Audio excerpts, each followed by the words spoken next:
இன்றைக்கு நாம பார்க்கக்கூடிய ஒரு பாடம் ஒப்பீட்டு அரசியல் மற்றும் அரசாங்கங்கள் அப்படிங்கிற அந்த பாடத்துல 2வது பகுதியில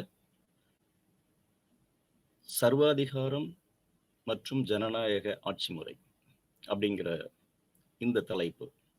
இது பகுதி 3ல வருது. இதை பத்தி நாம இன்னைக்கு பார்க்க போறோம். அது பொதுவா ஆங்கிலத்துல அத்தாரிட்டேரியன் அண்ட் டெமோக்ராட்டிக் ரெஜிம்ஸ் அப்படின்னு சொல்லுவாங்க. இந்த பாடத்திட்டத்தினுடைய நோக்கம் அப்படின்னு பார்த்தீங்கன்னா, இந்த சர்வாதிகாரம் மற்றும் ஜனநாயக ஆட்சி முறைகள் அப்படின்னு பார்க்கும்போது, இந்த பாடப்பகுதியை பொறுத்தளவுல இதனுடைய நோக்கமா என்ன சொல்றாங்கன்னா, அரசாங்கம் அப்படிங்கிறது என்ன, அரசியல் அமைப்பு அப்படிங்கிறது என்ன, அரசியல் ஆட்சி முறை அப்படிங்கிறது என்ன, இப்படிங்கிறத பத்தி நம்ம இதுல தெரிஞ்சுக்கிற போறோம். இது அந்த நோக்கமாக என்ன பண்ணப்பட்டிருக்கு அப்படின்னு சொன்னா சொல்லப்பட்டிருக்கு. அதுக்கு அடுத்ததா பார்த்தோம்னு சொன்னா, ஜனநாயகத்தினுடைய பரிணாம வளர்ச்சி எப்படி இருந்தது அப்படிங்கிறத இந்த பகுதியில நம்ம பார்க்க போறோம். அதற்கு அடுத்தது பார்த்தோம்னா, தன்மை மற்றும் அதனுடைய சிறப்பு அம்சங்கள் அப்படிங்கிறது. அதற்கடுத்தா அப்படி நம்ம என்ன பார்க்கிறோம்னா, இந்த சர்வாதிகாரம் அப்படிங்கிறது என்ன, அந்த சர்வாதிகாரத்தினுடைய தன்மைகள் எப்படி இருக்கு அப்படிங்கிறத பார்க்கிறோம். இறுதியா என்ன பார்க்கிறோம் அப்படின்னு பார்த்தீங்கன்னு சொன்னா, உலகப்போருக்கு பின்னாடி இந்த சர்வாதிகார ஆட்சி முறைகள் அப்படிங்கிறது எந்த அளவுக்கு இருக்குது, இன்னைக்கு இருக்கக்கூடிய இந்த உலக அரசியல் அரங்கில் சர்வாதிகார ஆட்சி முறையும் எப்படி இருக்கு அப்படிங்கிறத நம்ம 2 முக்கியமான பிரிவுகளா, ஜனநாயகம், சர்வாதிகாரம் அப்படிங்கிற இந்த 2 பிரிவுகளை நம்ம பார்க்கிறோம். இதுல குறிப்பாக நம்ம பேச வேண்டிய ஒரு விஷயம் என்னன்னு பார்த்தீங்கன்னா, ஜனநாயகம் அப்படின்னு எடுத்துக்கிட்டோம்னா, இந்த ஜனநாயகம்ங்கிற அந்த ஆட்சி முறை கிமு 4ஆம் நூற்றாண்டிலேயே இந்த வார்த்தை, இந்த கரு உருவாகுச்சு அப்படின்னு சொல்லலாம். கிரேக்க வார்த்தையாக சொல்லக்கூடிய டெமோஸ் கிராட்டியா அப்படின்னு சொல்லக்கூடிய 2 வார்த்தைகள். டெமோஸ் அப்படின்னு சொன்னா மக்கள் அப்படின்னு அர்த்தம். கிரேஷியா அப்படின்னு சொன்னா ஆட்சி அப்படின்னு அர்த்தம்.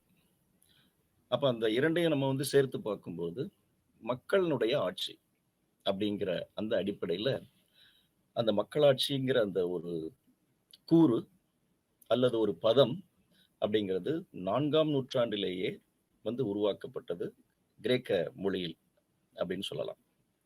ஏன் நாம கிரேக்க மொழி அப்படிங்கிறத கிரேக்கத்துல நம்ம போறோம் அப்படின்னு பார்த்தீங்கன்னு சொன்னா, உங்களுக்கு அந்த ஜனநாயகம் அப்படிங்கிறது எங்க நம்ம வரலாற்று அடிப்படையில நம்ம பார்க்கலாம் அப்படின்னா, கிரேக்க நகர அரசுகள் அப்படிங்கிற அந்த அமைப்பு முறையின் மூலமா தான் நம்ம பார்க்க முடியும்.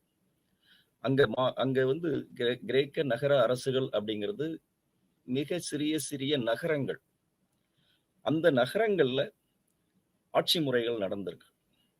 அந்த நகரங்கள்ல இருந்த அந்த ஆட்சி முறை ஒரு ஒழுங்கமைவு பெற்ற ஒரு ஆட்சி முறைகளா இருந்திருக்கு. அப்ப அதுல பார்த்தோம்னு சொன்னா மக்களாட்சி அப்படிங்கிற அந்த தத்துவம் உருவாகிருக்கு அப்படிங்கிறத சொல்றாங்க. இதுல குறிப்பா சொல்ல போனா அரிஸ்டாட்டில் என்ன பண்றாருன்னு பார்த்தீங்கன்னு சொன்னா, the classification of the constitutions அப்படின்னு கொண்டு வருவார். அரசியல் அமைப்புகள்ல எப்படி வகைப்படுத்தலாம் அப்படிங்கிறத 4ஆம் நூற்றாண்டிலேயே அவர் அதை ஆராய்ச்சி பண்ணி அதை என்ன பண்ணியிருக்கிறாருன்னு பார்த்தீங்கன்னு சொன்னா பகுத்திருக்கிறார், கிளாசிஃபை பண்ணியிருக்கிறாரு. அப்போ அதை பகுப்பாய்வு பண்ணும்போது அவர் எந்த அடிப்படையில் அதை பகுப்பாய்வு செய்கிறார் அப்படின்னு சொன்னா, வகைப்படுத்துகிறார் அப்படின்னு பார்த்தீங்கன்னு சொன்னா, ஒரு நபருடைய ஆட்சி முறை, சில நபருடைய ஆட்சி முறை, பல நபர்களுடைய ஆட்சி முறை, இந்த மாதிரி அவர் பார்க்கிறார். அந்த ஒரு நபருடைய ஆட்சி முறை எந்த மாதிரி நல்ல ஆட்சியா இருக்கு அப்படிங்கிறது, இந்த ஒருவருடைய அந்த ஆட்சி முறையே காலப்போக்குல வந்து அது ஒரு என்ன சொல்லலாம்? உங்களுக்கு வந்து வேற ஒரு சர்வாதிகார தன்மை கொண்ட ஒரு ஆட்சி முறையாக வந்து உருவாகிறதா? அப்படிங்கிறத வந்தும் அவர் என்ன பண்றாருன்னு பார்த்தீங்கன்னு சொன்னா, பிரிச்சு சொல்றாரு. 2வது பார்த்தீங்கன்னு சொன்னா, 2வது என்ன சொல்றாங்கன்னு பார்த்தீங்கன்னு சொன்னா, சிறு அதாவது சில அப்படின்னு. ஒன்று சொல்லும் பொழுது என்னன்னு பார்த்தீங்கன்னு சொன்னா, உங்களுக்கு சிலர் அப்படிங்கிறத வந்து பார்க்கிறோம். அந்த சிலர் அப்படிங்கும்போது, அவர் என்ன சொல்றாருன்னு பார்த்தீங்கன்னா, அங்கேயும் அந்த ஒரு சிறிய குழு கொண்ட ஒரு ஆட்சி. அந்த சிறிய குழு கொண்ட ஒரு ஆட்சி முறை எப்படி வந்து அடுத்து வந்து ஒரு சர்வாதிகார தன்மை கொண்டதாக மாறுகிறது அப்படிங்கிறத வந்து பிரிச்சு பார்க்கிறாரு. 3வது ஒரு ஒரு வகைப்படுத்துறாரு. அது எப்படி பார்க்கிறாருன்னு பார்த்தீங்கன்னா, மெனி அப்படின்னு சொல்றாங்க. மெனின்னு சொல்லும்போது வந்து பல நபர்கள் கொண்ட ஒரு ஆட்சி முறை. அந்த பல நபர்கள் கொண்ட ஆட்சி முறைய அவர் 2ஆ பிரிக்கிறாரு. நல்ல ஆட்சி முறை, கெட்ட ஆட்சி முறை அப்படிங்கிறது. இப்போ இந்த அரிஸ்டாட்டில பத்தி நம்ம வந்து பார்க்கும்போது 3 முறையாக பார்த்தோம். ஒருவருடைய ஆட்சி முறை, சிலரினுடைய ஆட்சி முறை, சில சில நபர்கள் கொண்ட ஒரு ஆட்சி முறை, பல பேர் கொண்ட ஒரு ஆட்சி முறை அப்படின்னு. அதத்தான் எப்படி வந்து அவர் வகைப்படுத்துறார் அப்படின்னு பார்த்தீங்கன்னு சொன்னா, ஒரு நபர் கொண்ட ஆட்சி முறையில நல்ல ஆட்சி அப்படிங்கிறத எப்படி பார்க்குறோம் அப்படின்னு பார்த்தீங்கன்னா, மன்னராட்சியில நம்ம வந்து பார்க்குறோம். அந்த மன்னராட்சி அப்படின்னு சொல்லும்போது, அங்க ஒரு நபர் மட்டுமே அங்க வந்து இருப்பார். அது பாரம்பரிய அடிப்படையில வந்து அந்த ஆட்சி முறை வந்து உருவாகும் அப்படிங்கிறது. ஆனா, அவர் அதையே வந்து பல அரசியலமைப்பு சட்டங்கள் எல்லாம் வந்து தொகுத்து, அதை படித்து, அதை உற்று நோக்கி பார்க்கும்போது தான் அவர் என்ன சொல்றாருன்னு பார்த்தீங்கன்னா, இதுவே நீடித்து போய்க் கொண்டிருக்கும் பொழுது, அங்க சர்வாதிகார தன்மையும் வருவதற்குண்டான வாய்ப்பு உள்ளது.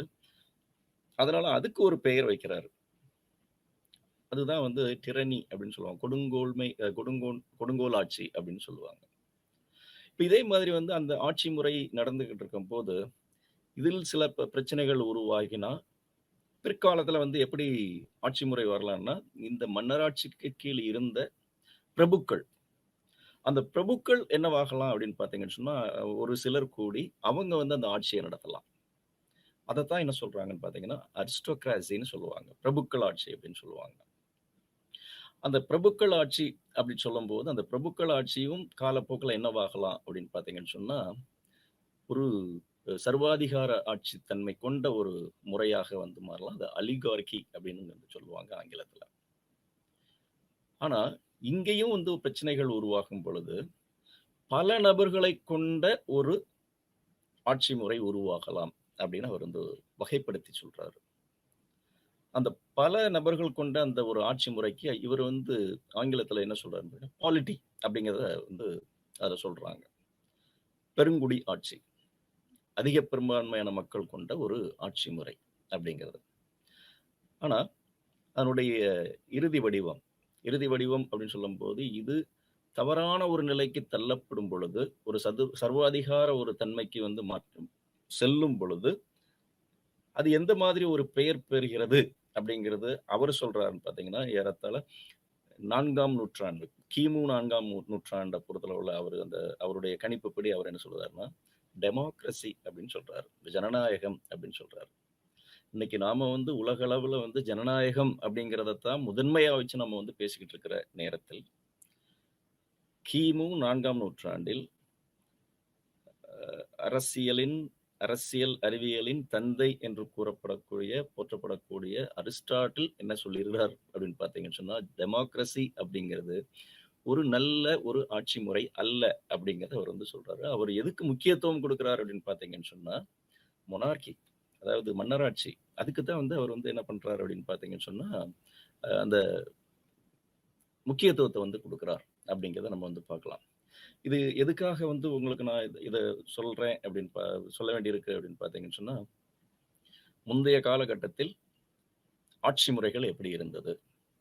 எதற்கு முக்கியத்துவம் அதிகமாக இருந்தது? அப்படிங்கிறத பார்க்கிறோம்.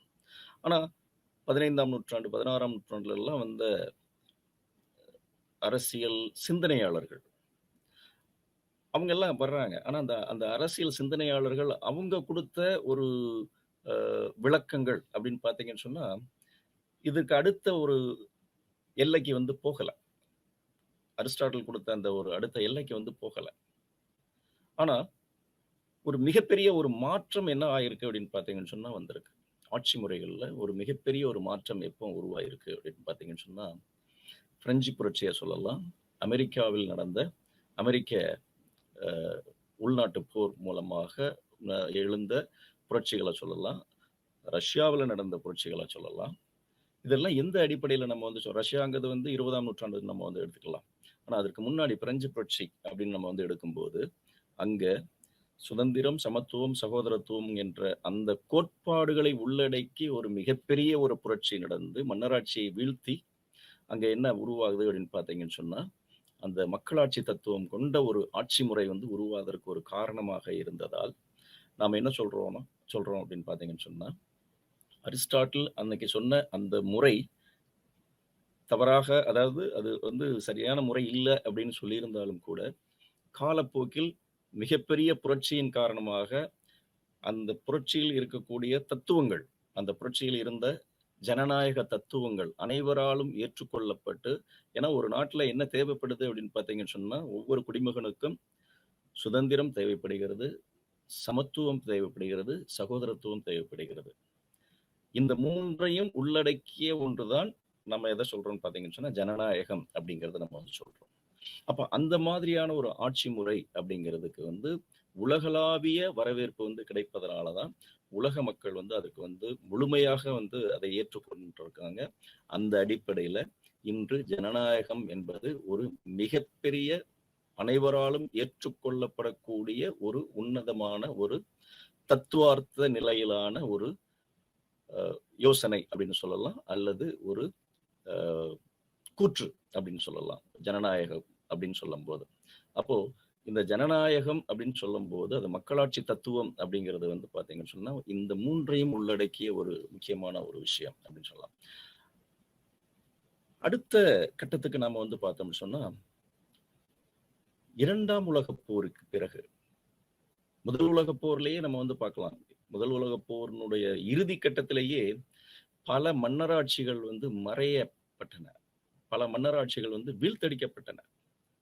பல மன்னராட்சிகள் வீழ்த்தப்படும் பொழுதே அங்கு மிகப்பெரிய ஒரு மாற்றம் மன்னராட்சியிலிருந்து மக்களாட்சியை நோக்கி செல்ல ஆரம்பித்தது அப்படின்னு சொல்லலாம். அப்ப மக்களாட்சியிலிருந்து மன்னராட்சி வந்து மன்னராட்சியிலிருந்து மக்களாட்சிக்கு வந்து நாம வந்து அந்த மக்களினுடைய அந்த மூமெண்ட், அதாவது அந்த நகர்வுகள் போக போக போக இந்த மக்களாட்சி தத்துவம் வந்து அதிகமாக வந்து விரிவடைந்து கொண்டிருக்கின்றது.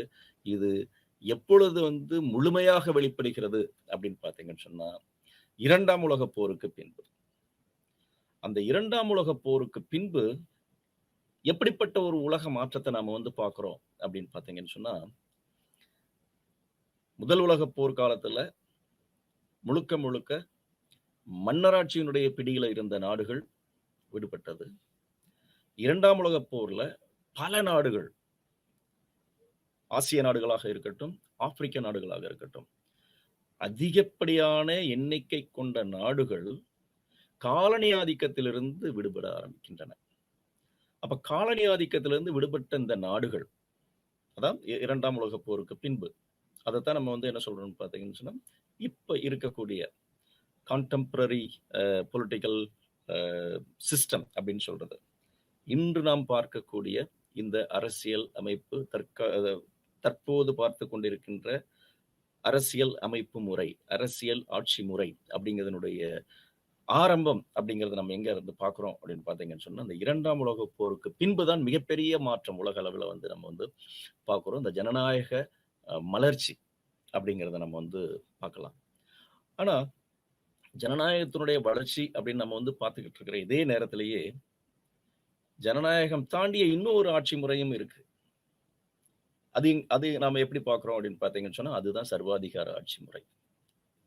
அப்ப இந்த சர்வாதிகார ஆட்சி முறை அப்படிங்கிறது நம்ம இந்த 2 உலகப் போருக்கு இடைப்பட்ட காலத்துல நம்ம வந்து பார்த்தோம்னா கூட, இத்தாலிய சொல்லலாம், ஜெர்மனிய சொல்லலாம், ஸ்பெயின சொல்லலாம், ரஷ்யாவை சொல்லலாம். இங்கெல்லாம் வந்து சர்வாதிகார ஆட்சி முறைகள் வந்து இருக்கதை நம்ம வந்து கண்கூடாக நம்ம வந்து பார்த்துருக்குறோம்.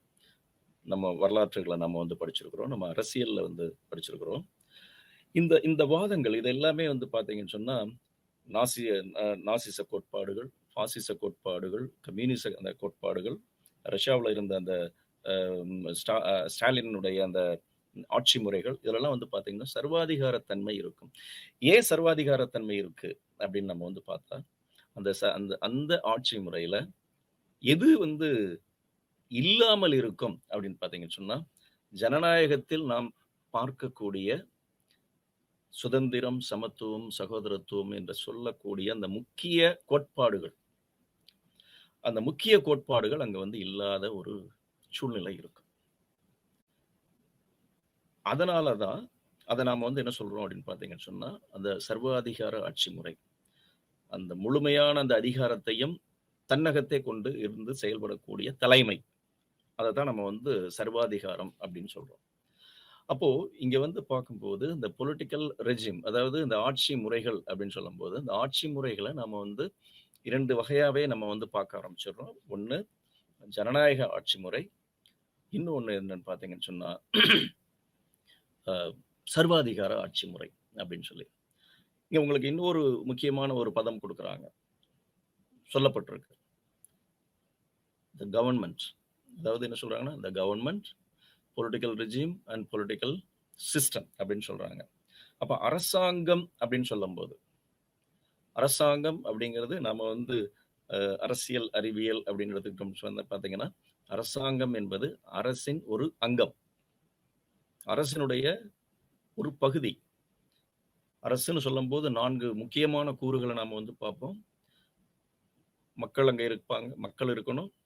நிலப்பரப்பு இருக்க வேண்டும். அரசாங்கம் இருக்க வேண்டும். அதை தாண்டி இறைமை இருக்க வேண்டும். இந்த 4 கூறுகள் இருந்தால் மட்டுமே நாம் அதை அரசு என்று சொல்லுவோம். அப்ப அந்த அரசு எப்படி செயல்படுகிறது என்பதை வெளிப்படுத்துவது தான் எது அப்படின்னு பார்த்தீங்கன்னு சொன்னா அரசாங்கம். அப்ப இந்த அரசாங்கத்தினுடைய முக்கியமான பணிகள் அப்படின்னு பார்க்கும்போது, அந்த அரசாங்கத்தில் 3 முக்கியமான பணிகள நம்ம வந்து பார்க்கலாம். சட்டத்தை உருவாக்குவது, சட்டத்தை நடைமுறைப்படுத்துவது, சட்டத்தை பாதுகாப்பது. அதத்தான் சட்டத்துறை, நிர்வாகத்துறை, நீதித்துறை அப்படிங்கிற 3 துறைகள் மூலமாக இந்த அரசாங்கம் செயல்படுவத நாம வந்து கண்கூடாக பார்க்கலாம். அப்போ ஒரு அரசு செயல்படுவதை அரசாங்கத்தின் மூலமாக நாம வந்து அத வந்து பார்க்கலாம் அப்படின்னு சொல்லலாம். அப்படி பார்க்கும்போது, இந்த நம்மளுடைய இந்த இப்ப நாம இன்னைக்கு படிச்சுக்கிட்டு இருக்க இந்த பகுதியில அரசாங்கம் ஏன்னா, அந்த அரசாங்கத்தின் மூலமாகத்தான் நாம வந்து அந்த பொலிட்டிக்கல் சிஸ்டம், பொலிட்டிக்கல் ரெஜிம் அப்படின்னு சொல்லக்கூடிய அரசியல் அமைப்பு, அரசியல் ஆட்சி முறை அப்படிங்கிற அந்த தத்துவார்த்தங்கள் எப்படி உள்ள பொதிந்திருக்கின்றது அப்படிங்கிறத நம்ம வந்து பார்க்க முடியும். அப்போ அரசாங்கம் அப்படிங்கிறத நம்ம வந்து பார்க்காம, நாம எத சொல்ல முடியாது அப்படின்னு பார்த்தீங்கன்னு சொன்னா, அந்த சிஸ்டம் எப்படி இருக்கு? அந்த முறை அமைவு எப்படி இருக்கு? அந்த ரெஜிம் அப்படின்னு சொல்லக்கூடிய ஆட்சி முறை எப்படி இருக்கு? அப்படிங்கிறத நம்மளால வந்து சொல்ல முடியாது. ஸோ நீங்க வந்து பார்க்கும்போது, இந்த அரசாங்கம் அப்படின்னு சொல்லும்போது, இந்த அரசாங்கம் அப்படிங்கிறதுல நாம என்னென்னலாம் பார்க்க வேண்டியிருக்கு அப்படின்னா, இந்த அரசாங்கத்தில் யார் ஆட்சி செய்வது அப்படிங்கிறத பார்க்கிறோம் மொத. அவர் யார் அப்படிங்கிறது. அந்த ஆட்சி செய்வது, அந்த அரசாங்கம் என்ற அந்த அமைப்பு, ஒரு குறிப்பிட்ட சாரர் மட்டும் சார்ந்ததா? அல்லது பெரும்பான்மை மக்கள் சார்ந்ததா? அப்படிங்கிறத பார்க்கிறோம். 3வது என்ன பார்க்கிறோம் அப்படின்னு பார்த்தீங்கன்னு சொன்னா, இந்த அரசாங்கத்தில் அனைத்து மக்களும் பங்கு பெறுகிறார்களா? அப்படிங்கிறத பார்க்கிறோம். 4வது என்ன சொல்றோம் அப்படின்னு பார்த்தீங்கன்னு சொன்னா, இந்த அரசாங்கம் எவ்வாறு இணக்கம் பெற்றிருக்கின்றது? மக்களுடனும், இந்த அரசாங்க செயல்பாடுகளிலும் எத்தகைய இணக்கத்தை கொண்டுள்ளது? அப்படிங்கிறத பார்க்கிறோம். அந்த எத்தகைய இணக்கம் அப்படின்னு சொல்லும்போது, அங்க என்ன சொல்றாங்கன்னு பார்த்தீங்கன்னா, மக்களோடும், இந்த சமூகத்தோடும், அரசாங்கத்தோடும் இருக்கக்கூடிய இணக்கம் எந்த அடிப்படையில் உருவாகிறது? அப்படிங்கிறத எப்படியெல்லாம் சொல்றாங்க அப்படின்னு பார்த்தீங்கன்னா, கோயர்சன் அப்படின்னு சொல்லுவாங்க. ஒரு வற்புறுத்தலின் அடிப்படையில் இந்த உறவு அரசாங்கத்திற்கும், மக்களுக்கும் இடையில வந்து ஒரு வற்புறுத்தலின் அடிப்படையில் இந்த உறவுகள் வந்து இணக்கம் அப்படிங்கிறது வந்து ஏற்பட்டிருக்கா? அல்லது பார்கெய்னிங் அப்படின்னு சொல்லுவாங்க. பேரம் பேசுதல். ஒரு மக்களுக்கும் அரசாங்கத்துக்கும் இடையில வந்து ஒரு பேரம் பேசி வந்து இந்த இணக்கம் வந்து உருவாகியிருக்கிறதா? அல்லது ஒட்டுமொத்தமாக ஒருமித்த உணர்வு ஒருமித்த உணர்வு. அதத்தான் என்ன சொல்லுவாங்கன்னா, கன்சென்சஸ் அப்படின்னு சொல்லுவாங்க. அந்த ஒருமித்த உணர்வின் மூலமாக இந்த ஆட்சி முறை வந்து உருவாயிருக்கா? அல்லது காம்ப்ரமைஸ் அப்படின்னு சொல்லுவாங்க. சமரசத்தின் மூலமாக இந்த அரசாங்கம் உருவாயிருக்கிறதா? அப்படிங்கிறத பார்க்குறாங்க. அப்ப இந்த இந்த அடிப்படையில நாம வந்து பார்க்கும்போது, ஒரு அரசாங்கம் எத்தகைய முறையையும், எத்தகைய ஆட்சி முறையையும், எத்தகைய அரசியல் முறையும், எத்தகைய அரசியல் ஆட்சி முறையையும் கொண்டிருக்கிறது அப்படிங்கிறத, இந்த அரசாங்கத்தின் செயல்பாடு மூலமாக நம்ம என்ன பண்ணலாம்ன்னு பார்த்தீங்கன்னு சொன்னா, அத பார்க்கலாம். அடுத்தது என்ன சொல்றாங்கன்னு பார்த்தீங்கன்னா, இந்த அரசியல் அதிகார ஆட்சி, அந்த ரெஜிம் அப்படின்னு சொல்றது, ஒரு இடத்திலிருந்து செயல்படுகிறதா? அல்லது அது பரவலாக்கப்பட்டிருக்கின்றதா? இந்த இடத்துல தான் நம்ம இன்னைக்கு பார்க்கும்போது சொல்லுவோம். ஒற்றையாட்சி முறை, கூட்டாட்சி முறை அப்படிங்கிறதெல்லாம் வந்து இது மூலமா தான் நம்ம வந்து பார்க்கிறோம். இதெல்லாம் அதில் இருக்கக்கூடிய அந்த தத்துவார்த்த இந்த முறைகள். அப்போ ஒரு அரசியல் அதிகார ஆட்சி, அந்த ரெஜிம் அப்படின்னு சொல்லக்கூடிய அந்த அரசியல் அதிகார ஆட்சிங்கிறது, ஒரு இடத்திலிருந்து அந்த ஆட்சி முறை பிறப்பிக்கப்படுகிறதா? அல்லது பிரிக்கப்பட்டிருக்கின்றதா? அத டீசென்ட்ரலைசேஷன் அப்படின்னு கூட நம்ம வந்து சொல்லலாம். இன்னைக்கு நம்ம நாட்டுல வந்து பல மாநிலங்கள நம்ம வந்து சொல்றோம். சுவிட்சர்லாந்து அப்படின்னு எடுத்துக்கிட்டோம்னு சொன்னா, அங்க கான்டான்ஸ் அப்படின்னு சொல்லுவாங்க. அந்த மாநிலங்கள் மாதிரி. அமெரிக்கா வந்து பார்த்தீங்கன்னு சொன்னா, அது ஒரு ஃபெடரல் ஸ்டேட். ஒரு கூட்டாட்சி ஆட்சி அரசு. அந்த கூட்டாட்சி அரசியல் அங்க வந்து 50 ரிப்பப்ளிக்ஸ் அப்படின்னு சொல்லக்கூடிய 50 பகுதிகள் நம்ம வந்து ரிப்பப்ளிக்ஸா வந்து குடியரசுகளா நம்ம வந்து பார்க்கலாம். அப்ப அந்த மாதிரி அந்த அதிகாரங்கள் வந்து பிரிக்கப்பட்டிருக்கிறதா? அல்லது இங்கிலாந்துல நம்ம வந்து பார்க்கிறது மாதிரி ஒற்றையாட்சியா, ஒரே இடத்துல இருந்து தான் அந்த அதிகாரங்கள் வந்து போயிருக்கு அப்படிங்கிறத வந்து ஏன்னா இங்கிலாந்தை பொறுத்தளவுல நம்ம வந்து சொல்றோம் அப்படின்னு பார்த்தீங்கன்னு சொன்னா, இங்கிலாந்து அப்படிங்கிறது இந்த யுனைடெட் கிங்டம் அப்படின்னு சொல்லுவாங்க. அந்த இங்கிலாந்து அப்படின்னு சொல்லக்கூடிய மிகப்பெரிய அந்த ஒரு நிலப்பகுதி, நார்தர்ன் அயர்லாண்டுன்னு சொல்லக்கூடிய ஒரு பகுதி, ஸ்காட்லாண்டுங்கிற ஒரு பகுதி, வேல்ஸ் அப்படிங்கிற ஒரு பகுதி. இது எல்லாத்தையும் சேர்த்து தான் நம்ம வந்து என்ன சொல்றோம் அப்படின்னு பார்த்தீங்கன்னு சொன்னா, யுனைடெட் கிங்டம் அப்படின்னு சொல்றோம். ஆனா இந்த அத்தனை பகுதிகளாக இருந்தாலும் அது முழுமையாக ஒருங்கிணைக்கப்பட்டு ஒரு இடத்திலிருந்து மட்டுமே அந்த அதிகாரம் செலுத்தப்படுகிறது. அதனால தான் அத வந்து ஒற்றையாட்சி அப்படின்னு நம்ம வந்து சொல்றோம். அப்ப அத மாதிரி இங்க வந்து பார்க்கும்போது ஒரு அதிகார அரசியல் ஆட்சி, அரசியல் அதிகார ஆட்சி, அந்த பொலிட்டிக்கல் ரெஜிம் அப்படின்னு சொல்லக்கூடிய அது எந்த மாதிரி வந்து அந்த அதிகாரம் வந்து ஒரு இடத்திலிருந்து செல்லப்படுகிறதா அல்லது பரவலாக்கப்பட்டு செயல்படுகிறதா அப்படிங்கிறத வந்து பார்க்கிறோம். அடுத்ததா இந்த அரசாங்கம் செயல்படும் போது எந்த மாதிரியான ஒரு இயங்கு முறை, ஒரு இயக்க முறை, அத மெக்கானிசம் அப்படின்னு சொல்றது. எந்த மாதிரியான ஒரு இயக்க முறை வந்து செயல்படுத்தப்படுகிறது அப்படிங்கிறத வந்து பார்த்தும் நாம என்ன சொல்லலாம்னு பார்த்தீங்கன்னா, இந்த ஆட்சி முறை எப்படி இருக்கு? அல்லது இந்த அரசியல் அமைப்பு முறை எப்படி இருக்கு? அப்படிங்கிறத நம்ம வந்து சொல்லலாம். இப்ப குறிப்பா வந்து சொல்றோம்னா, செக்ஸ் அண்ட் பேலன்சஸ் அப்படின்னு சொல்லுவாங்க. தடைகளும் சமன்படுத்தலும் அப்படிங்கிற ஒரு முறை அமெரிக்காவுல வந்து சொல்லுவாங்க. மான்டெஸ்க்யூ அவர் தான் வந்து அந்த செப்பரேஷன் ஆஃப் பவர்ஸ், அதாவது அதிகார பிரிவினை கோட்பாடு அப்படிங்கிற ஒரு கோட்பாட வந்து உருவாக்குனார். அங்க என்னன்னு பார்த்தீங்கன்னு சொன்னா, சட்டத்துறை, நிர்வாகத்துறை, நீதித்துறை அப்படின்னு சொல்லக்கூடிய இந்த 3 துறைகளுமே தனித்தனியாக செயல்படும். ஆனால் முழுமையாக அத வந்து என்ன பண்ண முடியாதுன்னு பார்த்தீங்கன்னு சொன்னா, அத அவங்க அந்த செயல்படக்கூடிய அந்த செயல்பாட்ட வந்து நிறைவேற்ற முடியாது.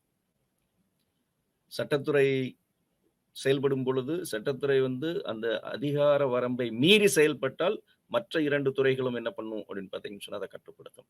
அல்லது 2 துறைகள் சேர்ந்து ஒரு சட்டத்தை வந்து வெளியே கொண்டு வரணும் அப்படின்னு சொன்னா, சட்டத்தை செயல்படுத்த வேண்டும் என்று நினைத்தால், அடுத்த துறை என்ன பண்ணும் அப்படின்னு பார்த்தீங்கன்னு சொன்னா, உங்களுக்கு உதாரணத்துக்கு சொல்லணும் அப்படின்னு பார்த்தீங்கன்னு சொன்னா, ஒரு சட்டம் நிறைவேற்றப்படுகிறது சட்டமன்றத்துல. ஆனால் அதை நீதிமன்றம் தடுக்கலாம். ஜுடிஷியல் ரிவ்யூ அப்படின்னு சொல்லுவாங்க. அந்த நீதிமன்றம் வந்து நீதி புனராய்வு அப்படிங்கிற அடிப்படையில. ஒரு நீதித்துறை வந்து தவறாக அந்த அரசியலமைப்பு சட்டத்திற்கு புறம்பாக செயல்படுகிறது என்றால், இந்த சட்டத்துறையும், நிர்வாகத்துறையும் சேர்ந்து ஒரு சட்டத்தை உருவாக்கி, அந்த நீதித்துறையினுடைய செயல்பாட்டையே வந்து என்ன பண்ணலாம் அப்படின்னு பார்த்தீங்கன்னு சொன்னா, நிறுத்தலாம். சட்டத்துறையும் நீதித்துறையும் சேர்ந்து செயல்பட்டு கொண்டிருக்கின்ற நேரத்தில் சட்டத்திற்கு புறம்பாக அது வந்து செயல்படுவது போல் தெரிந்தால் நிர்வாகத்துறை அதை தடுத்து நிறுத்தலாம். வீட்டோ அப்படிங்கிற மாதிரி என்ன பண்ணலாம்னு பார்த்தீங்கன்னு சொன்னா, எனக்கு வீட்டோ, அதாவது மறுப்பாணை அதிகாரம், ஜனாதிபதிக்கு இருக்கக்கூடிய அந்த மறுப்பாணை அதிகாரம் அப்படிங்கிறது மூலமா. அப்போ எந்த மாதிரியான மெக்கானிசம், எந்த மாதிரியான ஒரு இயக்க முறை, அந்த முறைகள் மூலமாக இந்த ஆட்சி முறை செயல்படுகிறது அப்படிங்கிறது. அப்போ நம்ம இன்னைக்கு பார்க்கக்கூடிய இந்த அரசியலமைப்பு சட்டத்துல, உதாரணமாக இந்திய அரசியலமைப்பு சட்டத்தை எடுத்துக்கிட்டா கூட, அரசியலமைப்பு சட்டம்தான் வலியது. நாம் சொல்லக்கூடிய சட்டத்துறை, நிர்வாகத்துறை, நீதித்துறை அனைத்துமே எதற்கு உட்பட்டு செயல்படக்கூடிய ஒரு அம்சம் அப்படின்னு எடுத்துக்கிட்டீங்கன்னு சொன்னா, முழுக்க முழுக்க அது அரசியலமைப்பிற்கு உட்பட்டே செயல்பட வேண்டும் அப்படிங்கிறது தான். அதனாலதான் உங்களுக்கு வந்து உச்ச நீதிமன்றம் என்பது அல்லது நீதித்துறை என்பது அரசியலமைப்பு சட்டத்தினுடைய பாதுகாவலன் அப்படிங்கிறத நம்ம வந்து சொல்றோம்.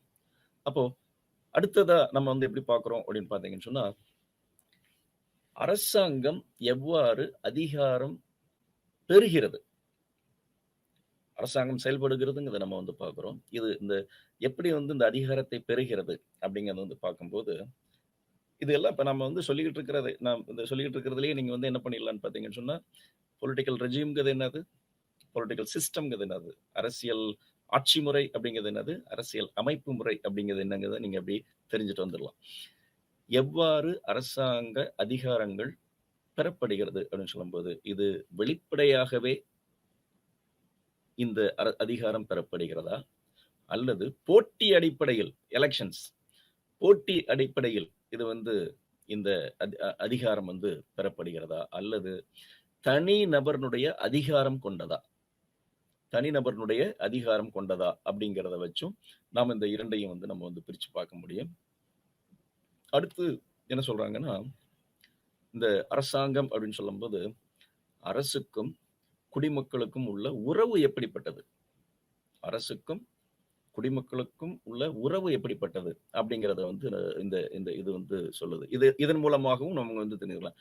அப்போ இந்த அரசுக்கும் குடிமக்களுக்கும் உள்ள உறவு என்ன அப்படிங்கிறது எந்த அடிப்படையில நம்ம வந்து பார்ப்போம் அப்படின்னு பார்த்தீங்கன்னு சொன்னா, மக்களுக்கு கொடுக்கப்பட்டிருக்கின்ற உரிமைகள், அதை வச்சுதான் இது ஜனநாயகமா அல்லது சர்வாதிகாரமா என்பதை நம்ம வந்து பார்க்க முடியும். அதே மாதிரி அரசுக்கு உண்டான பொறுப்புகள், எப்படிப்பட்ட பொறுப்புகளை அரசு கொண்டிருக்கின்றது. அப்போ இந்த அடிப்படையில ஒரு நாட்டுல இருக்கக்கூடிய ஆட்சி முறை அல்லது வந்து அரசியல் அமைப்பு முறை அப்படிங்கறத நம்ம வந்து கண்டுபிடிச்சிட முடியும். அடுத்ததா என்ன சொல்றாங்கன்னா, அரசியல் பொருளாதாரத்தினுடைய தன்மை அப்படிங்கிறாங்க.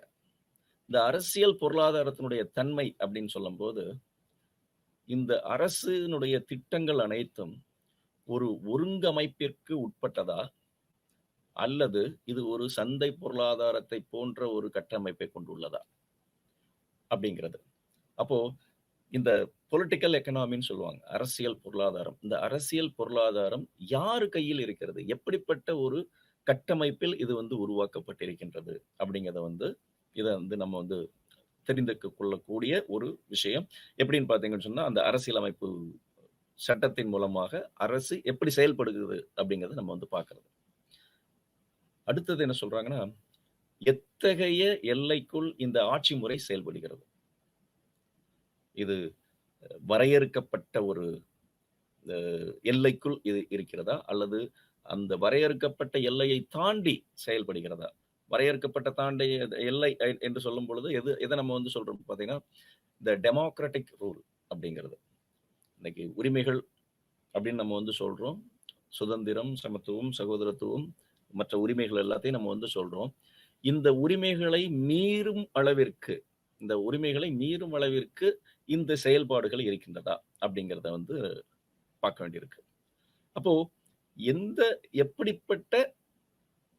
எப்படிப்பட்ட அந்த ஆட்சி முறை நடக்கு அப்படிங்கிறத, இது ஒரு ஸ்கேல், அப்படி ஒரு அளவை முறை, அந்த அளவை முறையிலே நம்ம வந்து கண்டுபிடிச்சிடலாம், இது சர்வாதிகாரமா அல்லது வந்து ஜனநாயகமா அப்படிங்கிற ஒரு விஷயத்தை நம்ம வந்து கண்டுபிடிச்சிடலாம்.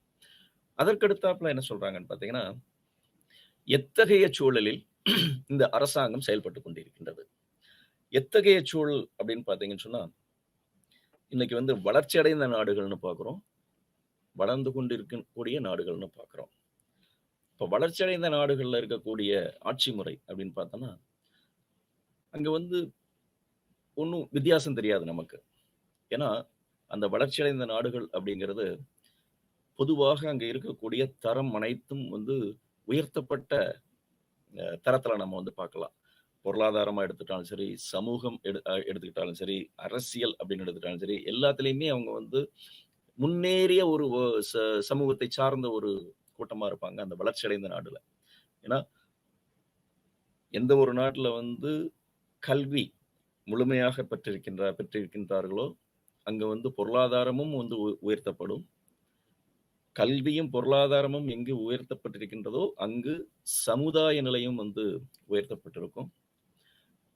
சமுதாயமும், கல்வியும், பொருளாதாரமும் எல்லாம் வரும் பொழுது, அந்த எல்லா வளமும் வந்து பெறப்பட்ட ஒரு நாடா இருக்கும். அந்த கல்வியும், பொருளாதாரமும் முழுமையாக பெறும் பொழுது, அங்க ஒரு என்ன சொல்லுவாங்க அப்படின்னு பார்த்தீங்கன்னா, ஒரு பொலிட்டிக்கல் கல்ச்சர். அதாவது ஒரு அரசியல் கலாச்சாரம். அந்த அரசியல் கலாச்சாரம் எப்படிப்பட்டதாக இருக்கும் அப்படின்னு சொல்லுவாங்கன்னு பார்த்தீங்கன்னா, மெச்சூர்டு பொலிட்டிக்கல் கல்ச்சர். முதிர்ந்த அரசியல் கலாச்சாரம். அப்போ ஒரு சமூக கட்டமைப்பு அப்படின்னு சொல்லும்போது, அங்க ஒரு உயரிய ஒரு சிந்தனை கொண்ட ஒரு அரசியலில் முதிர்ச்சி அடைந்த ஒரு சமூகம் அங்க வந்து நம்ம வந்து பார்க்கலாம். அப்படிப்பட்ட சமூகங்களை நம்ம வந்து என்ன பண்றோம் அப்படின்னு பார்த்தீங்கன்னு சொன்னா கண்டுபிடிக்கிறோம். எங்க கண்டுபிடிக்கிறோம் அப்படின்னு பார்த்தீங்கன்னு சொன்னா, சூப்பர் பவர்ஸ் அப்படின்னு சொல்லக்கூடிய அந்த நாடுகள், வளர்ச்சியடைந்த அந்த நாடுகள்ல இருக்கக்கூடிய அந்த மாற்றங்களை நம்ம வந்து வேறுபாடுகளை நம்ம வந்து பார்க்க முடியும். எப்படி அந்த நாடுகளில் ஒரு நிலைப்புத்தன்மை இருக்கிறது. ஆட்சி முறையில எப்படி ஒரு நிலைப்புத்தன்மை இருக்கின்றது. அதே சமயத்துல வளர்ந்து கொண்டிருக்கக்கூடிய அந்த நாடுகளில் எப்படி ஒரு நிலையற்ற ஒரு தன்மையை நம்ம இன்னைக்கு இலங்கையை நம்ம வந்து எடுத்துக்கலாம். ஸ்ரீலங்காவை நம்ம இன்னைக்கு எடுத்துக்கலாம். எப்படி வந்து ஒரு அரசு நிலைப்புத்தன்மையற்ற ஒரு நிலையை தாண்டி போய்க்கொண்டு இருக்கின்றது அப்படிங்கிறத இன்னைக்கு நம்ம கண்கூடாக தினமும் நாம வந்து செய்தித்தாள்கள்லையும் தொலைக்காட்சிகள்லையும் நம்ம வந்து பார்த்துக்கிட்டு இருக்கிறோம். அந்த அன்ஸ்டேபிள், அதாவது நிலையற்ற ஒரு நிலையில் அந்த ஒரு ஆட்சி முறையை வந்து நம்ம வந்து இலங்கையில இன்னைக்கு நம்ம வந்து ஸ்ரீலங்காவில் வந்து நம்ம வந்து பார்த்துக்கிட்டு இருக்கிறோம் அப்படிங்கிறது. அப்போ நிலைப்புத்தன்மை அப்படிங்கிறது வந்து ஒரு முக்கியமான ஒரு விஷயம்.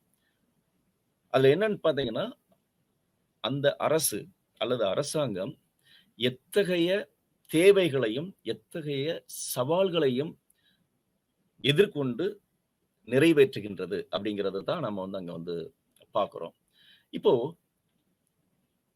பார்த்தீங்கன்னு சொன்னா, இது இந்த அடிப்படையில தான் நம்ம வந்து எதை பார்க்கிறோம் அப்படின்னு பார்த்தீங்கன்னா, ஒரு ஜனநாயக கோட்பாடு எப்படி இருக்கு? ஒரு சர்வாதிகார கோட்பாடு வந்து எப்படி இருக்கு?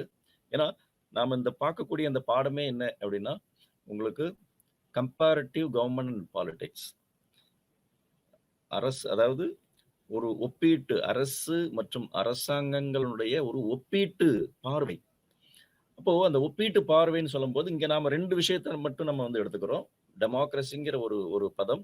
இன்னொரு பக்கத்துல வந்து சர்வாதிகாரம் அப்படிங்கிற ஒரு பதம். அதாவது ஜனநாயகம், மக்களாட்சி, சர்வாதிகாரம் அப்படிங்கிற அந்த 2 பதத்தை நம்ம வந்து எடுக்கும்போது, இங்க என்ன சொல்றாங்க அப்படின்னு பார்த்தீங்கன்னு சொன்னா, எப்படி இந்த இந்த இந்த ஜனநாயகம் அப்படிங்கிறது ஒரு சின்ன கிரேக் சிட்டி ஸ்டேட் அப்படின்னு சொல்லக்கூடிய அந்த கிரேக்க நகர அரசுங்கிற ஒரு சிறிய பகுதியிலிருந்து மிகப்பெரிய பகுதிகளா சொல்லக்கூடிய நாடுகளுக்கு வந்து அது வந்து பரவுச்சு. இன்றைக்கு நாம வந்து பார்க்கிறோம். அங்க என்ன ஆகுது அப்படின்னு பார்த்தீங்கன்னா, அந்த டெமோக்ரஸி அப்படின்னு சொல்லக்கூடியத லிபரல் டெமோக்ரஸின்னு சொல்றாங்க. அந்த லிபரல் டெமோக்ரஸி அப்படின்னு சொல்லும்போது இங்க வந்து பார்த்தீங்கன்னா, அதான் ஷிஃப்டிங் அப்படின்னு சொல்றது. ஒரு இடத்திலிருந்து இந்த முறை வேறு ஒரு திசையை நோக்கி நகர்கின்றது. வேறு ஒரு பரிணாமத்தில் வளர்கின்றது, நகர்கின்றது அப்படிங்கிறத நம்ம வந்து சொல்ல முடியும்.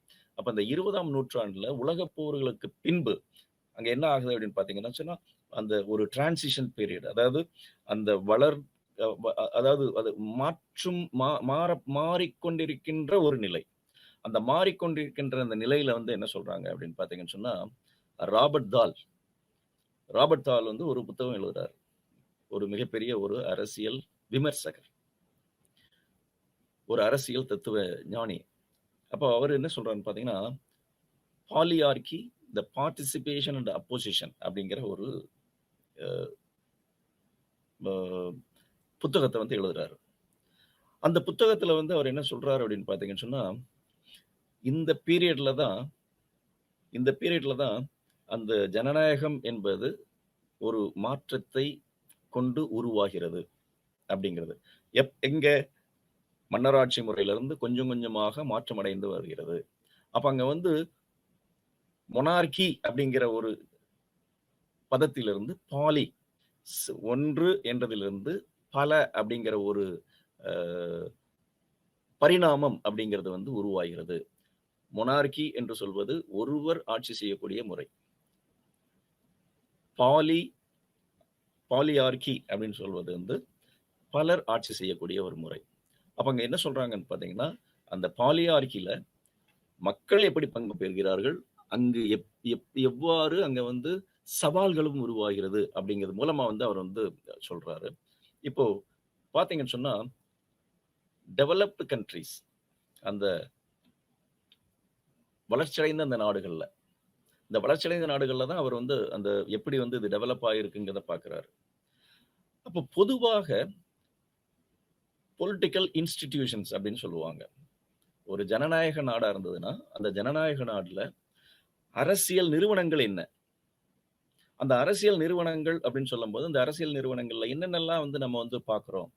ஒரு ஜனநாயகம் அப்படின்னு சொல்லும்போது, அந்த ஜனநாயகத்துல எதுவெல்லாம் வலுவாக இருந்தால், அது வந்து ஒரு நிலையான ஒரு ஜனநாயகமாக, ஒரு வலிமையான ஒரு ஜனநாயகமாக இருக்கும் அப்படின்னு சொல்லும்போது, அங்க வந்து அந்த ஜனநாயகத்தினுடைய ஒரு முக்கியமான அந்த சிறப்பம்சங்கள வந்து சொல்றாங்க.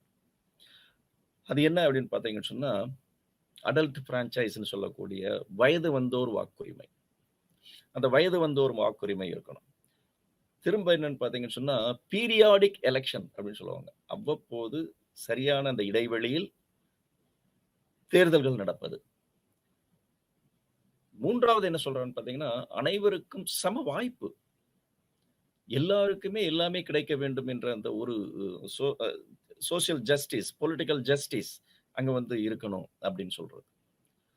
3வது வந்து பார்த்தீங்கன்னு சொன்னா, த ஃப்ரீடம் டூ பொலிட்டிக்கல் பார்ட்டீஸ். அதாவது அரசியல் கட்சிகளுக்கு சுதந்திரம் அளித்தல். இத நீங்க எங்க பார்க்க முடியாது அப்படின்னு பார்த்தீங்கன்னு சொன்னா, சர்வாதிகார ஆட்சி முறையில நம்ம வந்து பார்க்க முடியாது. அதனால தான் நம்ம தனியா வந்து டெமோக்ரசி அதாவது ஜனநாயகம் வளர்ச்சி அடைந்த நாடுகள்ல எப்படி இருக்கு அப்படிங்கிறத வந்து சொல்றாங்க. இந்த அரசியல் கட்சிகளை தாண்டி அழுத்த குழுக்கள் அப்படின்னு இருக்கிறாங்க. பிரஷர் குரூப் அப்படின்னு சொல்லுவாங்க. அந்த அழுத்த குழுக்கள் இவங்க வந்து ஒரு குறிப்பிட்ட ஒரு விஷயத்துக்காக வந்து என்ன பண்ணுவாங்க அப்படின்னு பார்த்தீங்கன்னு சொன்னா, போராடுவாங்க, பேசுவாங்க.